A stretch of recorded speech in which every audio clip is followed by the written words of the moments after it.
गोविंद मेरी यही प्रार्थना है, भूलूं न मैं नाम कहीं तुम्हारा, निष्काम होकर दिन रात गाऊं।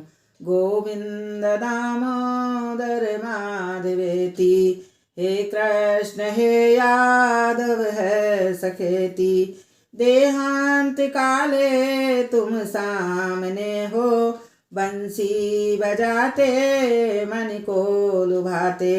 गाती यही मैं तननाथ त्यागूं, गोविंद दामोदर माधवेति। हे कृष्ण हे यादव है सखेति। प्यारे जरा तो मन में विचारो, क्या साथ लाए क्या ले चलोगे। गाओ यही नाम सदा पुकारो, गोविंद दामोदर माधवेति। नाता भला क्या जग से हमारा, आए यहाँ क्या कर रहे हो। सोचो विचारो हरि को पुकारो, गोविंद दामोदर माधवेति। हे कृष्ण हे यादव है सखेति। सच्चे सखा हैं हरि ही हमारे, माता पिता शील बंधुत प्यारे। भला इसी में दिन रात गाओ, गोविंद दामोदर माधवेति। हे कृष्ण हे यादव है सखेति। श्री कृष्ण भगवान की जय हो।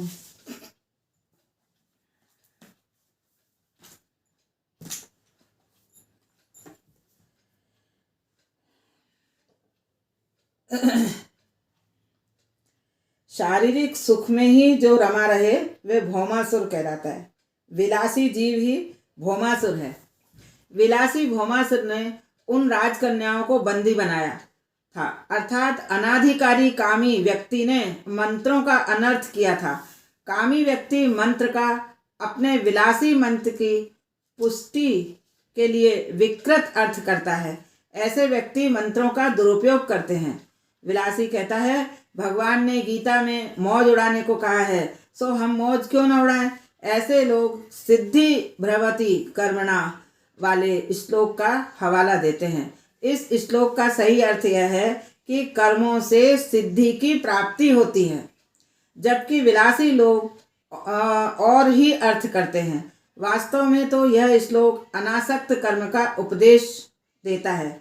सर्वस्व चाहम का कुछ लोग अर्थ करते हैं कि मैं सभी में चाय के रूप में हूँ, चाय मिले तो स्मृति, अन्यथा अपोहन अर्थात विस्मृति।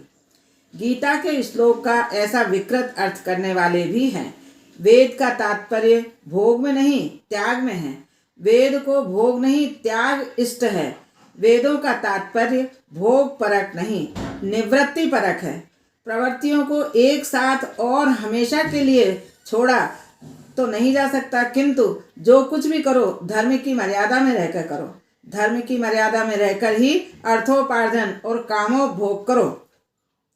वेद का कहना है कि भोगों को धीरे धीरे कम करते जाओ, संयम को बढ़ाते चलो। वेदों ने प्रवृत्ति और निवृत्ति दोनों की चर्चा की है, किंतु उसका निर्देश निवृत्ति का ही है। भोगोपदेश की आदत जीव के अनेक जन्मों के संस्कारों के कारण है। ऐसे संस्कार जल्दी छूट नहीं पाते, इसीलिए वेदों ने धीरे धीरे निवृत्ति बढ़ाने का आदेश दिया है। वैसे तो वेदों में सुरापान की भी चर्चा है, किंतु इसका अर्थ यह नहीं कि वे वेद सुरापान का आदेश देते हैं। यह मनुष्य ही है जो मनगढ़ंत अर्थ उपजा लेता है। गीता में प्रधानतः अनासक्ति का ही उपदेश है, फिर भी लोग अपना अपना अर्थ बताते रहते हैं। कोई गीता को कर्म प्रधान बताता है, कोई भक्ति प्रधान बताता है, कोई ज्ञान प्रधान। वैसे तो गीता में तीनों का प्राधान्य है। शंकराचार्य ने कहा कि चित्त शुद्धि के लिए कर्म आवश्यक है, चित्त की एकाग्रता के लिए उपासना आवश्यक है। भक्ति पूर्वक कर्म करने से चित्त एकाग्र होगा। भक्ति उपासना मन को एकाग्र करते हैं। ईश्वर में मन एकाग्र होगा तो ज्ञान अवश्य मिलेगा। ज्ञान परमात्मा का अनुभव कराता है। गीता में कर्म, भक्ति और ज्ञान तीनों का समन्वय है। गीता के प्रथम 6 अध्याय भक्ति योग के हैं तथा 13वें में 18वें अध्याय में ज्ञान योग है। भक्ति, कर्म और वैराग्य में से कौन प्रधान है और कौन गौण? सभी तो प्रधान है। जीवन में तीनों का समान आवश्यकता है। गीता केवल कर्म परक नहीं है।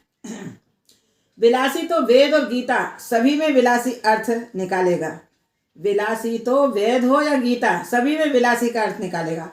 भगवान के विवाहों के वर्णन के बाद भगवान की अनासक्ति भी बताई गई है। स्नेह सभी से करो किंतु किसी में भी आसक्त न बनो। वासना के अधीन न हो जाओ। एक बार ग्रीष्म ऋतु में रुक्मणी श्री कृष्ण की सेवा कर रही थी। उसका विचार था कि वह सबसे अधिक सुंदर है। कृष्ण उसी में आसक्त हैं, उसी के अधीन हैं। सेवा के समय मन श्री कृष्ण में ही लगा रहना चाहिए। रुक्मणी सेवा तो कृष्ण की कर रही थी किंतु उनका मन अपने सौंदर्य के आकलन में फंसा हुआ था। अपने सौंदर्य के लिए उसके मन में अभिमान आया, सो सेवा में त्रुटि आई। भगवान जान गए कि रुक्मणी के मन में अपने सौंदर्य और श्रृंगार के प्रति अभिमान और आसक्ति है। उन्होंने उसके अभिमान को नष्ट करना चाहा। वे रुक्मणी से कहने लगे, देवी, तुझ जैसी सौंदर्यवती की कद्र तो कोई सम्राट ही कर सकता है, मुझ जैसा गोपाल नहीं। साधु संतों ने मेरे विषय में तुझे चकमा दिया है। तू राजकन्या है और मैं गोपाल, तू गोरी है और मैं श्याम। हमारी जोड़ी बेमैल है। राजाओं को छोड़कर मुझसे क्यों विवाह किया? मैं तुझे कौन सा सुख दूंगा? मैं तो निरपेक्ष और उदासीन हूँ। मुझे नारी के सौंदर्य का सुवर्ण की द्वारका से कोई लगाव नहीं है। मुझे तो एकांत ही बड़ा प्रिय है। अब भी कुछ बिगड़ा नहीं है। मुझे छोड़कर किसी सम्राट से विवाह करके सुख प्राप्त करो। रुक्मणी ने ये वचन सुने तो वह घबरा गई। मेरा त्याग न करो मेरे नाथ। उसे मूर्छा आ गई। श्री कृष्ण ने उसे पलंग पर सुलाते हुए कहा, देवी, मैं तो विनोद कर रहा था, तुम तो मुझे प्राणों से भी अधिक प्यारी हो। रुक्मणी जान गई कि उसके अभिमान को नष्ट करने हेतु ही प्रभु ने यह सब कुछ कहा था। मैं मानती थी कि वे मुझ में आसक्त हैं किंतु वे तो उदासीन हैं। भगवान, यह सच है कि हमारी जोड़ी बेमेल है। कहाँ आप और कहाँ मैं। ज्ञानी जन आपका भजन करते हैं और मूर्ख मेरे पीछे पड़ते हैं। ज्ञानी जन आपको ढूंढते हैं और मूर्ख मुझे। मेरे स्वामी, आज से मैं आपके घर में महारानी नहीं दासी बनकर रहूंगी। आपकी महती कृपा है कि मुझे आपने अपनी दासी बनाया है। संसार के जीव तो काल के अधीन हैं, उनके साथ क्यों विवाह किया जाए? मैं तो आपके चरणों की सेवा करने का अवसर पाकर धन्य हो गई हूँ। मैंने लौकिक और भौतिक सुख की इच्छा से विवाह नहीं किया। आज से मैं आपकी महारानी नहीं दासी हूँ। रुक्मणी में नम्रता आई। जब वह मानिनी थी तब भगवान ने कहा था, मैं तेरे योग्य नहीं हूँ। अब अभिमान निर्मूल हो गया तो रुक्मणी भगवान से कहने लगी, मैं आपके योग्य नहीं हूँ, मैं रानी नहीं दासी हूँ। जब वह नम्र हो गई तो प्रभु उसका सम्मान करने लगे। जीव जब सब प्रकार से नम्र होकर भगवान की शरण में जाता है तब भगवान उसे आदर से अपना लेते हैं। इस अध्याय का भाव दिव्य है। स्त्री नहीं, स्त्री की आसक्ति बाधक है। पति पत्नी को एक साथ रहकर परस्पर प्रेम तो करना चाहिए किंतु आसक्ति नहीं होनी चाहिए। शुद्ध प्रेम में विकार वासना का अभाव होता है। सेवा करते समय आंख और मन को सेव्य ही में पिरोए रखो। जो आत्मा के सिवाय अन्य किसी स्थान पर या अन्य किसी वस्तु में आनंद ढूंढता है वह सुखी नहीं हो सकता। जिस अनासक्त का उपदेश गीता में भगवान ने दिया है, अपने जीवन में भी उसे पूर्णतः चरितार्थ किया है। श्री कृष्ण भोगी होने पर भी त्यागी हैं। अनासक्ति पूर्वक किया गया उपभोग बाधक नहीं है।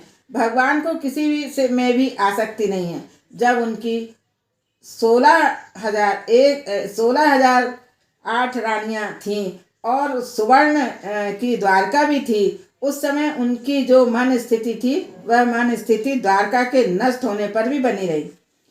उस समय भी वे उद्धव से कहते हैं, उद्धव, यह जगत असत्य है, सत्य तो केवल ब्रह्म ही है, यही अनासक्ति योग है। केवल कृष्ण ही सत्य है। राजा परीक्षित ने उषा और अनिरुद्ध के विवाह की कथा सुनने की इच्छा प्रकट की। सुखदेव जी वर्णन करते हैं, महान शिव भक्त राजा बाणासुर की उषा नाम की सुंदरी कन्या थी। उषा को स्वप्न में अनिरुद्ध के दर्शन हुए और उसने स्वप्न में उनसे विवाह भी कर लिया। जब वह जागृत हुई तो अपने स्वामी को पुकारने लगी। उसकी सखी चित्रलेखा ने सारी बात जानकर कहा, सखी, तू चिंता न कर, मैं उस पुरुष को कहीं से भी ले आऊंगी। चित्रलेखा ने कई पुरुषों के चित्र बनाकर उषा को दिखाए, किंतु उसका प्रेमी उनमें नहीं था। चित्रलेखा ने अनिरुद्ध का चित्र बनाया तो उषा लजा गई। अब चित्रलेखा ने जान लिया कि अनिरुद्ध ही उसकी सखी का प्रियतम है। चित्रलेखा अनिरुद्ध का हरण करने के लिए द्वारका आई, किंतु वहां तो सुदर्शन चक्र चौकी कर रहा था। वह सोचने लगा कि क्या किया जाए। इतने में वहां नारद जी आ पहुंचे। चित्रलेखा ने उनसे कहा, महाराज, आप तो साधु हैं, जो दूसरों की साधना पूर्ण करे वही साधु है। मैं चोरी करने जा रही हूँ, आप भी मेरे साथ चलिए। नारद जी ने पूछने पर चित्रलेखा ने बताया कि वे अनिरुद्ध की चोरी करने जा रही है। चोरी करो, किंतु चोरी अनिरुद्ध की करो।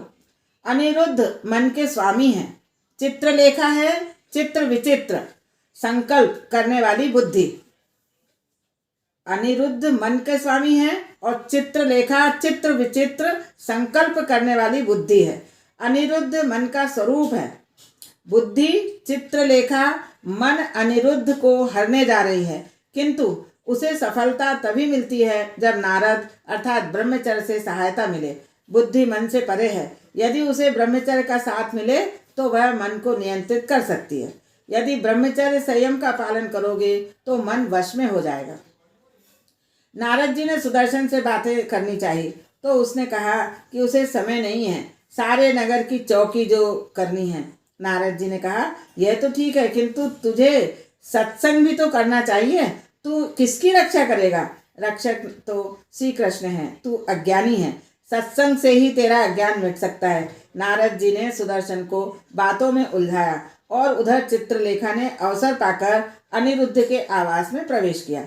योग विद्या के बल से वह अनिरुद्ध को पलंग सहित उड़ा ले चली, किंतु उसका पुष्पहार नीचे गिर गया, जो सीधा सुदर्शन पर ही पड़ा। सुदर्शन ने ऊपर देखा तो विमान जा रहा था। उसने नारद जी से पूछा, अरे ये क्या, कुछ चोरी तो नहीं चला गया?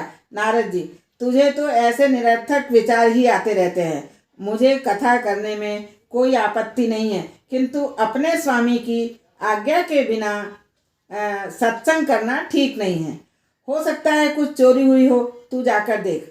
हाँ, मेरा नाम नहीं लेना, नारायण नारायण। और इस प्रकार नारद जी वहां से चल पड़े। प्रातःकाल अनिरुद्ध की आंखें खुली तो उसने अपने को अपरिचित आवास में पाया। इधर द्वारका में भी गड़बड़ मच गई। श्री कृष्ण ने सुदर्शन को बुलाकर आड़े हाथों लिया। उसने कहा, मैं जब नारद जी के साथ सत्संग कर रहा था उसी समय अनिरुद्ध को कोई उठा ले गया। भगवान ने कहा, तेरा काम चौकी करने का था या सत्संग करने का? जब तक नारद जी ब्रह्मचर्य का साथ न हो और बुद्धि चित्रलेखा अनिरुद्ध मन का हरण नहीं कर सकती। चित्रलेखा अनिरुद्ध को उषा के आवास में ले आई। बाणासुर ने सारी बात जानी तो उसने अनिरुद्ध को कारागार में बंद कर दिया। कृष्ण ने सारी बात जानी तो सेना लेकर वे शोणितपुर आ पहुंचे। बाणासुर शिवजी का सेवक था, सो श्री कृष्ण ने उसका वध तो नहीं किया, किंतु उसे सहस्त्रबाहु के स्थान पर चतुर्भुज बना दिया। उषा अनिरुद्ध का विवाह हो गया। सकाम कर्म पापों का नाश नहीं करते। सकाम कर्म पापों का नाश नहीं करते। केवल प्रभु हेतु किए गए सत्कर्म ही पापों का नाश कर सकते हैं। नग राजा ने सत्कर्म तो किए थे, किंतु उसके पापों का नाश नहीं हो पाया था। ब्राह्मण को दान की गई गाय का उसने पुनः दान किया, सो उसे गिरगिट का अवतार लेना पड़ा। प्रभु ने उसका उद्धार किया। दान की गई वस्तु वापस नहीं ली जा। देव धन का उपयोग विलास में नहीं किया जाए। आनंद रामायण में एक प्रसंग है। रामचंद्र ने सुना कि एक कुत्ता रो रहा है। उन्होंने लक्ष्मण के कारण जानने की आज्ञा की। लक्ष्मण ने कुत्ते को बुलाकर रोने का कारण पूछा। उसने कहा कि उसे एक सन्यासी ने पत्थर मारा है। उस सन्यासी को बुलाकर कुत्ते को मारने का कारण पूछा। सन्यासी, मैं भिक्षा लेकर जा रहा था तो इस कुत्ते ने मेरा पीछा किया।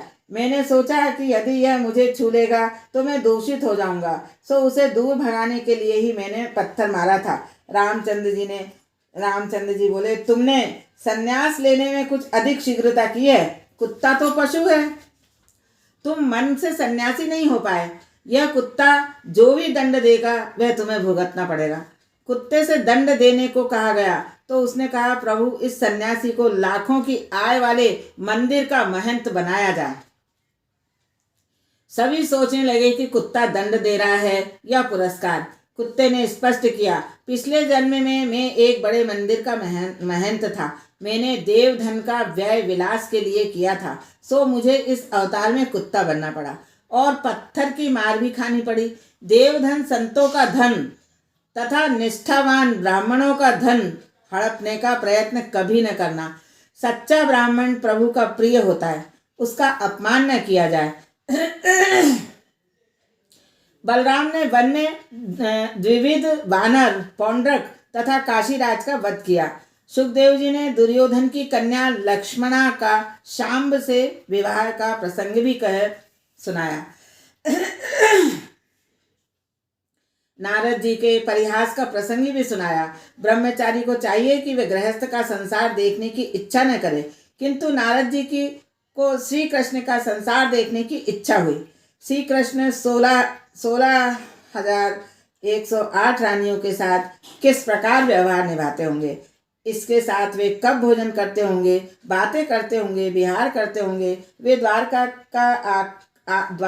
आकर कृष्ण के आवास में प्रविष्ट हुए। उस समय श्री कृष्ण रुक्मिणी के पास थे। उन्होंने नारद जी का स्वागत किया। श्री कृष्ण नारद जी के आगमन का कारण तो जान गए थे, फिर भी पूछा, पधारिए महाराज, कैसे आगमन हुआ। स्वयं प्रभु होते हुए भी उन्होंने सन्यासी नारद के पांव पखारे।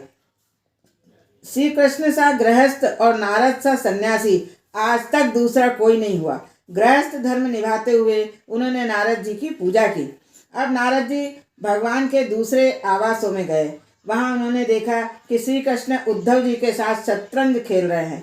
वहां भी श्री कृष्ण ने उनका भली भांति स्वागत किया। इस प्रकार नारद जी एक के बाद एक आवास में गए। उन्होंने पाया कि कहीं कृष्ण बालकों के साथ खेल रहे हैं तो कहीं पर भोजन कर रहे हैं, कहीं पर सोए हुए हैं तो कहीं पर जप कर रहे हैं। एक आवास में उन्हें कथा सुनते हुए पाया।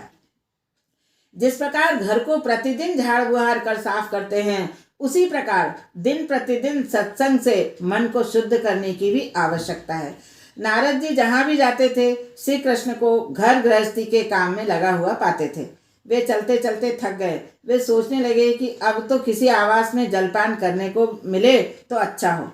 जिस किसी आवास में वे जाते थे, कृष्ण उनसे पूछते थे, आप कब आए।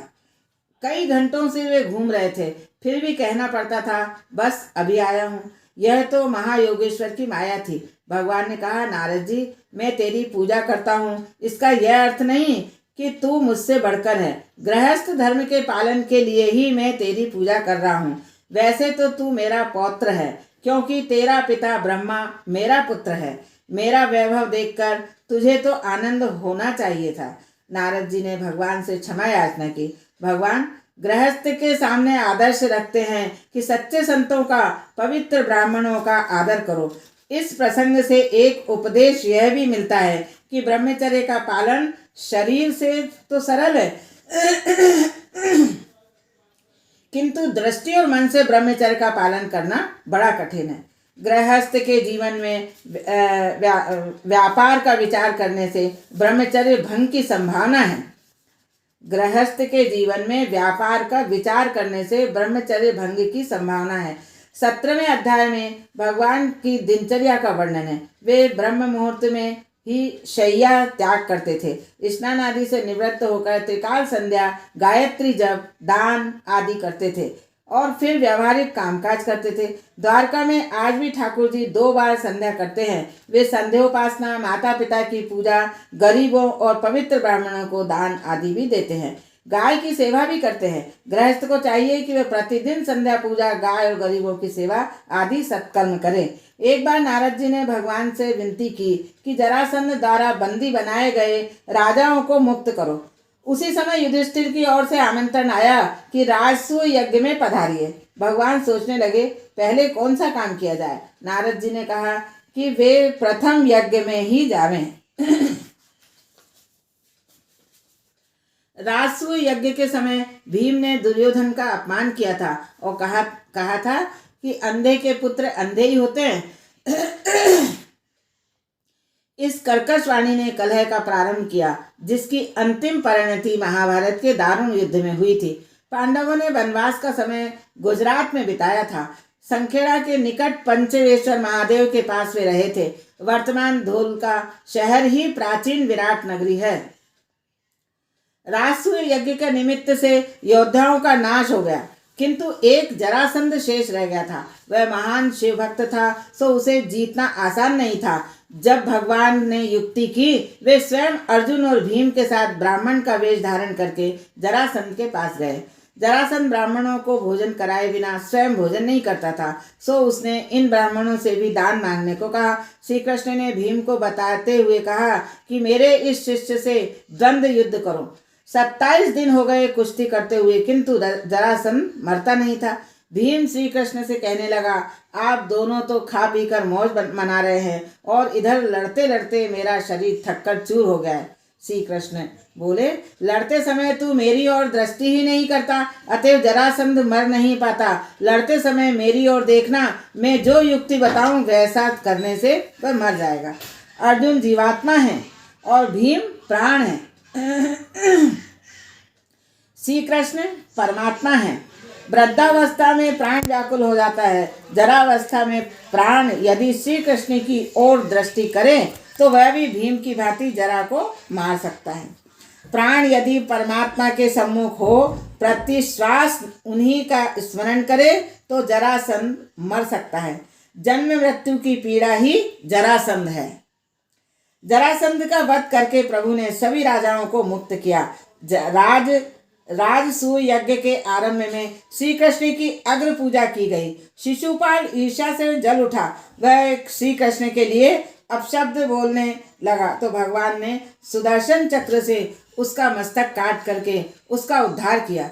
सभी को आनंद हुआ। किसी दुर्योधन अकड़ गया। ऐसे व्यक्ति का अतिशीघ्र नाश होता है। शिशुपाल अर्थात क्रोध। भगवान ने शिशुपाल क्रोध का सुदर्शन चक्र ज्ञान से नाश किया। क्रोध को मिटाने का उपाय ज्ञान ही है। दुर्योधन ने कपट से पांडवों को जुए में हराया।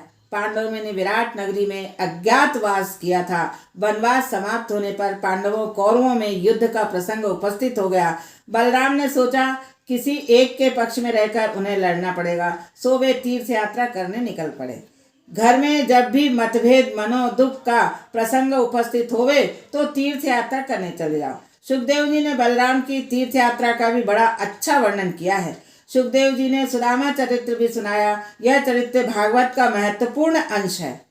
भागवत की कथा करते हुए सुखदेव जी 2 बार समाधिस्थ हो गए थे। उस समय अन्य ऋषियों ने वेद मंत्रोच्चार द्वारा उनको सचेत किया था। सुखदेव जी की समाधि के प्रसंग इस प्रकार है। श्री कृष्ण ने गोप बाल, गाय, बछड़ों आदि का रूप लेकर ब्रह्मा को अपनी माया का दर्शन कराया था। उस प्रसंग के वर्णन के समय सुदामा चरित्र के कथन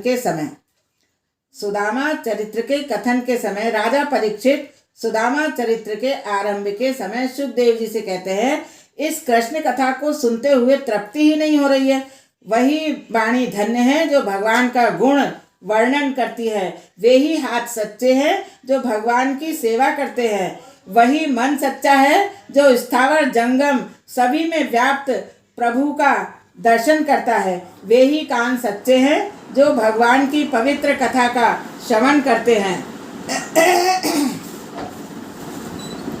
सुखदेव जी वर्णन कर रहे हैं, पोरबंदरवासी महाज्ञानी जितेंद्रिय अकिंचन और पवित्र ब्राह्मण सुदामा श्री कृष्ण के परम मित्र थे।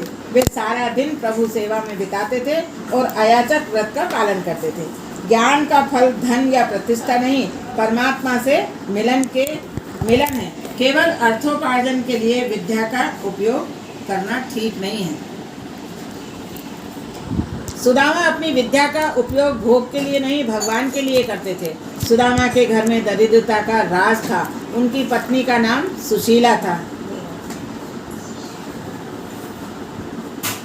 आज तो नाम के विपरीत गुण देखे जाते हैं। शांति बहन कर्कशा होती है और गंगा बहन पीने को पानी नहीं देती। सुशीला के पास एक ही वस्त्र था, वह महापतिव्रता थी। धन संपत्ति संपन्न पति से प्रेम करने वाली पत्नी को कोई महत्ता नहीं है। पहनने के लिए वस्त्र और खाने के लिए अन्न न हो, फिर भी पति से प्रेम करती रहे, वही पत्नी सच्ची पतिव्रता है। सुशीला को कई दिनों तक भूखा रहना पड़ा, फिर भी वह क्लेश नहीं करती। वह कभी सुदामा से ऐसा नहीं कहती कि विद्वान होकर भी कमाते क्यों नहीं हो। कोई साधारण स्त्री होती तो सुदामा से कहती, यदि कुछ काम काज नहीं करना था तो मेरे साथ विवाह करके मेरा जीवन क्यों बिगाड़ा। पति यदि धन संपत्ति सुख सुविधा दे और पत्नी वैसे पति की सेवा करे तो इसमें कोई विशेषता नहीं है। ऐसी पत्नी तो धन्य है जो दरिद्र पति को भी परमेश्वर माने और सेवा करती रहे। पति पत्नी साथ साथ रहकर कृष्ण कीर्तन प्रभु सेवा करते रहे तो वह गृहस्थाश्रम संन्यास आश्रम से भी श्रेष्ठ है। सुशीला पति से प्रभु कथा सुनती रहती थी। कई बार बालकों को भी खाने को नहीं मिलता था। सुशीला से अपनी संतान की दुर्दशा नहीं देखी गई। एक दिन व्याकुल होकर वह अपने पति से कहने लगी, एक प्रार्थना है। आप कथा में कहते हैं कि कन्हैया को अपने मित्रों से बड़ा प्रेम है, वह मित्रों के लिए चोरी करता था। सुदामा बोला, हाँ यह बात सच है, वह अपने मित्रों को खिलाने के बाद ही खाता था। सुशीला बोली, तो फिर क्यों न उनसे मिलकर अपना यह दुख दूर किया जाए। सुदामा बोले, मैं दरिद्र हूँ, सो वहाँ जाऊँगा तो लोग कहेंगे कि ब्राह्मण भीख मांगने आया है। मेरा नियम है कि परमात्मा से कुछ भी मांगने नहीं जाऊँगा। सुशीला, मैं तुम्हें मांगने के लिए नहीं भेज रही हूँ, वे तो 1000 आँखों वाले अपने आप ही सब कुछ समझ जाएंगे, उनके दर्शन तो कराओ। सुदामा बोली, वहाँ जाने का मेरे पास समय नहीं है। सुशीला, फिर भी द्वारका जाकर भगवान के दर्शन तो कराओ। सुदामा, यहाँ बैठकर भी मैं अंतर से उनके दर्शन करता रहता हूँ। शारीरिक मिलन की अपेक्षा मानसिक मिलन अधिक सुखदायी होता है। सुशीला बोली, कभी प्रत्यक्ष दर्शन भी तो करने चाहिए। आपकी प्रतिज्ञा तो किसी जीव के द्वार पर न जाने की है। श्री कृष्ण तो परमात्मा हैं, उनके द्वार सभी के लिए खुले हैं, वहाँ जाने में संकोच कैसा। मित्र से मिलना ही चाहिए। ज्ञानी और तपस्वी सुदामा तो घर बैठे ही कृष्ण का दर्शन कर लेते थे, किंतु पत्नी के अति आग्रह से द्वारका जाने को तैयार हुए। उन्होंने सोचा कि पत्नी हर बात मान लेती है तो मुझे भी उसकी बात माननी चाहिए। वे पत्नी से कहने लगे, कल्याणी, मित्र से मिलने जा तो रहा हूँ, किंतु खाली हाथ जाने में शोभा नहीं है। घर में तो कुछ भी नहीं है। सो सुशीला पड़ोसी के घर से 2 मुट्ठी पर चिवड़ा मांग लाई। धन्य है सुशीला को कि चिवड़ा का एक दाना भी घर में नहीं रखा और सारा का सारा एक चिथड़े में बांधकर भगवान के लिए दे दिया। ऐसी भेंट देने में तुम्हें संकोच तो होगा, किंतु कहना कि भाभी ने यही भेजा है। पत्नी के आग्रह और प्रभु के दर्शन की इच्छा से सुदामा द्वारका की दिशा में चल दिए। फटी हुई धोती, एक हाथ में लकड़ी और बगल में चिथड़े की पोटली थी। सुशीला सोच रही थी, कई दिनों के भूखे मेरे पति वहां तक कैसे पहुंच पाएंगे। मैंने ही उनको विवश किया है और उपाय भी तो नहीं था। अपने बालकों की दुर्दशा भी तो नहीं देखी जाती। वह भगवान सूर्य नारायण से प्रार्थना करने लगी, मेरे पति की रक्षा करना। सुदामा पौष शुक्ल सप्तमी के दिन द्वारका गए थे। अतिशय ठंड के कारण शरीर कांप रहा था। 7 दिनों के भूखे दुर्बल सुदामा 2 मील चलते ही थक गए। वे सोचते हैं कि द्वारका नाथ के दर्शन होंगे भी या नहीं। रास्ते में दुर्बलता और चिंता के कारण मूर्छा भी आ जाती थी। उधर द्वारकाधीश को आभास हुआ कि सुदामा आ रहा है। उन्होंने सोचा, ऐसे निष्ठावान सदाचारी आया तपस्वी को पैदल चलाना मुझे शोभा नहीं देता। उन्होंने गरुड़ जी को भेजकर सुदामा को आकाश मार्ग से द्वारका नगरी तक पहुंचा दिया। सुदामा ने लोगों से पूछकर जाना कि वे द्वारका में आ पहुंचे हैं। उन्होंने सोचा, द्वारका वैसे कुछ दूर नहीं है। मैं सुबह निकला था और शाम को यहाँ आ भी गया। वे जानते ही नहीं थे कि उन्हें गरुड़ जी उठा कर ले आए हैं। भगवान ने भगवान के लिए यदि तुम 10 कदम आगे बढ़ाओगे तो वे 20 कोस चलकर तुमसे मिलने के लिए आएंगे। सुदामा लोगों से द्वारकाधीश के प्रसाद का मार्ग पूछते हैं। वे मेरे मित्र हैं। लोग हंसते हैं। क्या ऐसा भिखारी भी कहीं द्वारकाधीश का मित्र हो सकता है? प्रभु स्मरण करते हुए सुदामा भगवान के द्वार तक आ पहुँचे। उन्हें भिक्षुक समझकर द्वारपाल रोकते हुए कहने लगे, जो चाहिए हम ही से मांग लो, अंदर नहीं जाना। सुदामा, मैं द्वारकाधीश से कुछ मांगने नहीं, मिलने आया हूँ। वे मेरे मित्र हैं। विशुद्ध प्रेम देता ही है, कुछ मांगने की इच्छा नहीं करता। द्वारपाल हंसने लगे। क्या ऐसा भिखारी बिना कुछ पाने की इच्छा के ही यहाँ आया है? सुदामा बोले, तुम श्री कृष्ण से जाकर कहो कि उनका मित्र सुदामा उनसे मिलने आया है। सेवक अंदर गया और प्रणाम करके प्रभु से कहने लगा, प्रभु, द्वार पर एक भिक्षुक सा दुर्बल ब्राह्मण आया है। आंखें अंदर धसी हैं, हड्डियां दिखाई दे रही हैं, फटे हाल है, मुख पर दिव्य तेज है। वह हमसे कुछ भी लेना नहीं चाहता, कहता ही वह आपका मित्र सुदामा है और आपसे मिलने आया है। सुदामा शब्द सुनते ही भगवान द्वार की ओर दौड़े। द्वार पर खड़े हुए सुदामा सोच रहे थे, आज तक उनके मन में अपने ज्ञान और तप का तथा किसी के द्वार पर न जाने का गर्व था। सुशीला ने वह गर्व आज तुड़वा दिया। सुदामा वैसे तो फटेहाल थे, कपड़े धूली धूसर थे, किंतु उनका हृदय अत्यंत निर्मल और पवित्र था। भगवान मानव का वस्त्र नहीं, हृदय देखते हैं। जीव अपना जीवत्व अहम भुला दे तो ईश्वर भी अपना ईश्वरत्व एक और रख देते हैं। भगवान सुदामा को पुकारते हुए दौड़कर द्वार पर आए। उनकी रानियों को आश्चर्य हुआ। आज तक न जाने कितने लोग इनसे मिलने आए, किंतु वे कभी ऐसे विहल नहीं हुए थे। श्री कृष्ण ने सुदामा को अपने हृदय से लगा लिया। अपने मित्र की ऐसी विभिन्न दशा देखकर उनको अत्यंत दुख हुआ। मुझे ही उससे मिलने के लिए, उसकी दशा जानने के लिए जाना चाहिए था। मित्र, अच्छा हुआ कि तू इधर आ गया। सुदामा ने सोचा, वैभव प्राप्त होने पर भी कन्हैया उसे भुला नहीं है। संपत्ति के नशे में शान भान भूलने वाले को क्या ईश्वर कहा जा सकता है? रुक्मणी चरण धोने के लिए जल ला रही थी। श्री कृष्ण ने अपने अश्रु जल से सुदामा के चरण धो दिए। नरोत्तम कवि लिखते हैं, देखी सुदामा की दीन दशा, करुणा करके करुणा निधि रोए। पानी परात को हाथ छुयो, नहीं नैन के जल सो पग धोए। तपस्वी सुदामा के पाँव में जूते तो थे नहीं, सो बहुत से कांटे चुभे हुए थे। श्री कृष्ण कांटे निकालने लगे। एक कांटा निकल नहीं रहा था तो प्रभु ने रुक्मणी को सुई लाने के कहा। रुक्मणी को देर हुई तो प्रभु अपने दांतों से कांटा निकालने लगे। सुदामा कहने लगे, अरे प्रभु, यह क्या कर रहे हैं आप? कहीं रानियों ने देख लिया तो राजाधिराज होकर इस प्रकार कांटा निकालना आपको शोभा नहीं देता। कृष्ण बोले, तू भी कैसी बातें कर रहा है? मैं तेरा सेवक हूँ। तेरा कन्हैया संपत्तिवान होकर भी विवेक भ्रष्ट नहीं हुआ है। श्री कृष्ण आज भूल गए हैं कि वे परमात्मा हैं, राजाधिराज हैं। उन्होंने कांटा निकाल दिया। सुदामा गरीब थे किंतु निष्पाप थे, पवित्र थे, सो भगवान ने उनकी वैसी सेवा की। दरिद्र होना अपराध नहीं है, दरिद्रता में भगवान को भूल जाना अपराध है। सुदामा स्नानादि से निवृत्त हुए तो उन्हें पहनने के लिए पीताम्बर दिया गया। भोजन विधि भी हो गई। सुदामा को पलंग पर बिठाकर श्री कृष्ण उनकी चरण सेवा करने लगे। श्री कृष्ण, मित्र, मार्ग में तुम्हें बहुत कष्ट हुआ होगा। सच कहता हूँ, मैं इस सांसारिक जंजाल में उकता गया हूँ। अपने गुरुकुल के दिनों में जैसा आनंद यहाँ कहाँ। प्रवृत्ति धर्म अपने साथ वासना विकार भी ले आता है, सो भगवान निवृत्त होने की इच्छा कर रहे हैं। मित्र सुदामा, बचपन में तुम्हें खेलने की आदत तो थी नहीं। मैं तुम्हें खेलने के लिए बरबस ले जाता था। वह दिन भी तुझे याद है कि जब हम समिधा लेने गए थे और मूसलाधार वर्षा हुई थी और हमें एक वृक्ष पर आसरा लेना पड़ा था। उस दिन सुदामा के पास कुछ चने थे जो वे अकेले ही खाने लगे। आवाज सुनकर कृष्ण ने पूछा, वह क्या खा रहा है? सुदामा ने सोचा, यदि सच बता दूंगा तो कृष्ण को भी कुछ चने देने पड़ेंगे। उन्होंने कहा, खाता नहीं हूँ, यह तो ठंड के मारे दांत बज रहे हैं। अकेला खाने वाला दरिद्र हो जाता है। सुदामा को इसी कारण से दरिद्र होना पड़ा। श्री कृष्ण को सुदामा की चरण सेवा करते देखकर रानियों को बड़ा आश्चर्य हुआ। आज तक पति ने ऐसा प्रेम किसी के प्रति नहीं दिखाया। वह ब्राह्मण बड़ा भाग्यशाली है। कृष्ण बोले, विवाह किया है या नहीं, कैसी है मेरी भाभी? सुदामा, पत्नी तो सुशीला है, संतान भी है। सुदामा ने सब कुछ बताया, किंतु अपनी दरिद्रता के बारे में कुछ भी नहीं बताया।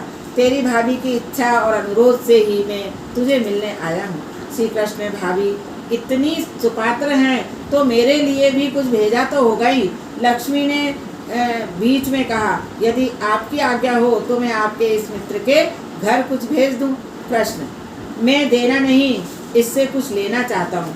लक्ष्मी जी, यह दरिद्र ब्राह्मण आपको क्या देगा? श्री कृष्ण को बुरा लगा, मेरे मित्र को दरिद्र कहने वाली तुम कौन होती हो? लक्ष्मी जी ने सोचा श्री कृष्ण के तेवर आज कुछ और ही हैं। उन्होंने प्रभु से क्षमा मांगी। सुदामा तंदुल की पोटली संकोचवश छुपा रहे थे। भगवान मन में हंसते हैं कि उस दिन चने छुपाए थे और आज तंदुल छुपा रहा है। जो मुझे कुछ नहीं देता है उसे मैं भी कुछ नहीं देता, सो मुझे छीनना ही पड़ेगा। भगवान ने तंदुल की पोटली छीन ली। स्वयं जहार किमी दमिति प्रथुकतंदु लान। लौकिक दृष्टि से तो 2 मुट्ठी भर तंदुल ही थे, किंतु सुदामा का तो वह सर्वस्व था। सुदामा प्रारब्ध कर्मानुसार दरिद्र थे। विधाता ने उनके भाल पर लिखा था श्री 6। जब श्री कृष्ण उनके भाल पर तिलक करने लगे तो उन्होंने विधाता का लेख पढ़ा और उसे उल्टा कर दिया। यक्ष श्री, जो संपत्ति कुबेर के पास भी नहीं है वह मैं सुदामा को दूंगा। भगवान ने सुदामा के प्रारब्ध कर्मों को छीन करने के हेतु तंदुल भक्षण किया। उन्होंने तंदुल का आहार किया तो उनके द्वारा सारे विश्व ने आहार किया। श्री कृष्ण तो सर्वात्मा हैं। श्री कृष्ण ने सारे विश्व को अन्नदान करने का पुण्य सुदामा को दिया। श्री कृष्ण सुदामा से कहते हैं, गोकुल में मेरी माता इसी प्रकार मुझे तंदुल खिलाती थी। यशोदा के स्मरण ने भगवान की आंखों को आर्त कर दिया। सुदामा के तंदुल प्रेम रस की भीगे हुए थे। मुट्ठी भर तंदुल के बदले में प्रभु ने द्वारका का समस्त ऐश्वर्य सुदामा के घर भेज दिया। सुदामा ने अपने दारिद्र्य की बात भगवान से नहीं बताई, सो भगवान ने भी ऐश्वर्य दान की बात सुदामा को नहीं बताई। सुदामा अगले दिन अपने गांव लौटने की तैयारी करने लगे। उन्होंने सोचा कृष्ण 2-4 दिन तो और ठहरने का आग्रह करेंगे, किंतु भगवान ने वैसा आग्रह नहीं किया।